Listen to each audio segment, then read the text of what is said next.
you're still here. And you get another chance this day to do better and be better. Another chance to become more of who you were created and what you were created to fulfill.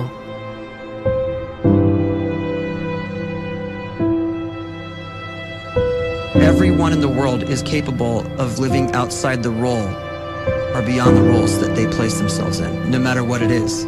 You're not just a dad, you're not just a banker, you're not just a brother or a son or a convict. It doesn't matter. Like, everyone is bigger, much bigger, infinitely bigger than the roles they place themselves in, and is capable of reaching potential greater than anything they could imagine.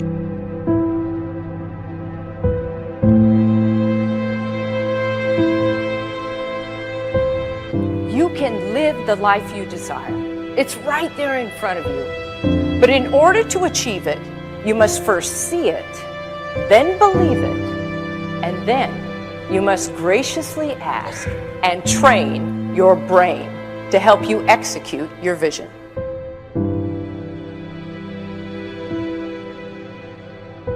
So when you start to focus and you delete distraction from your life, and you start to get seriously invested in doing one thing staggeringly well, and you practice that one thing over and over, a term to think about is mundanity. You do one simple, seemingly insignificant thing every day around your main skill, and it's very mundane, but small daily improvements over time lead to world-class results. Well, here's what happens in your brain. You start to isolate a single neurocircuit around that skill, and that starts to trigger a certain type of brain cell called an oligodendrocyte, which then releases myelin.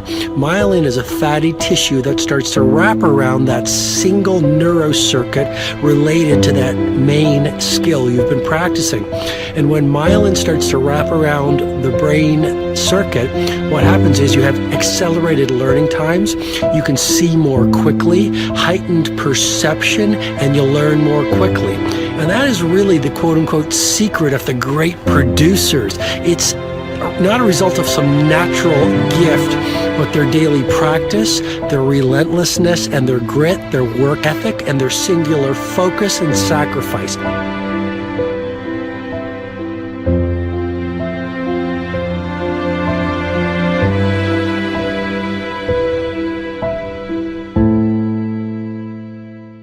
A great life is built not by revolution. A great life is built by evolution. Small and steady wins the race. What you do every day is far more important than what you do once every decade. I want you to really think about that idea. What you do every day is simply your life in miniature. And as you live every single day, so you're crafting your life. What you do over the next hours is really building your future.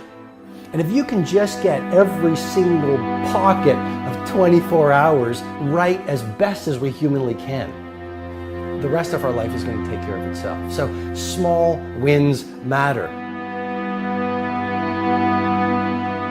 The scripture says we will eat the fruit of our words. You are planting seeds when you talk. At some point, you're going to eat that fruit. My challenge is make sure you're planting the right kind of seeds. If you want apples, you have to sow apple seeds.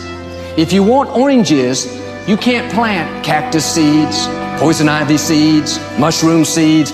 You're going to reap fruit from the exact seeds that you've been sowing. In other words, you can't talk negative and expect to live a positive life. You can't talk defeat and expect to have victory. You can't talk lack, not enough, can't afford it, never get ahead, and expect to have abundance. If you have a poor mouth, you're going to have a poor life. If you don't like what you're seeing, start sowing some different seeds.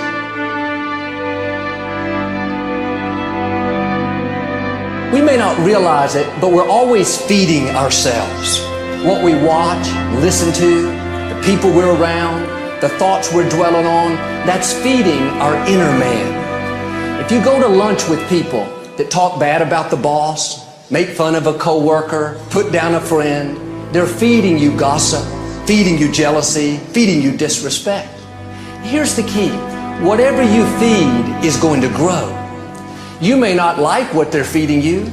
You're a nice person, but if you continue to hang around them, before long, you'll be gossiping, you'll be critical, you'll be disrespectful. Why? Because you kept feeding the wrong things.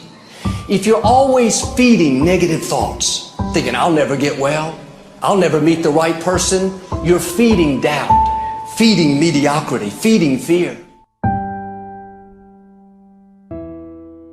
If you know exactly what you want to be, you need to spend as much time with people that are actually that already.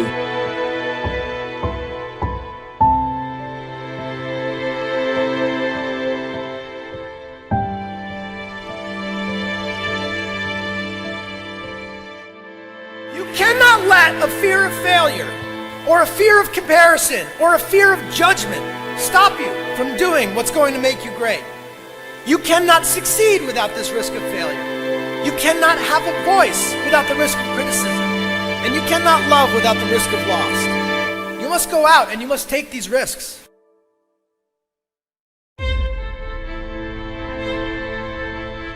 You don't have the time to waste time, because time doesn't wait till you discover your purpose. If you don't know why you was born, time is still moving. And if you discover your purpose at 90 years old, it's too late.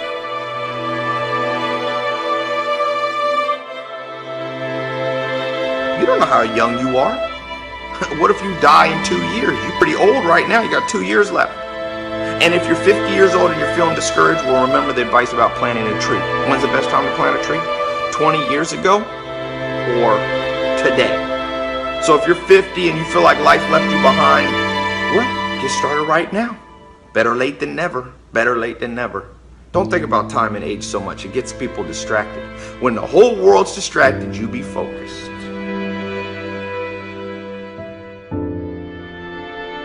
You have to trust your own voice, your own ideas, your honesty, your vulnerability, and through this you will find your way. You do not have to be fearless. Just don't let fear stop you. Live like this as best you can, and I guarantee you will look back on a life well lived. You are capable of greatness in your profession, and more importantly, in your quality of self. Stay hungry. Stay young at heart. Take those risks. You are going to change the world around you in big ways and in small.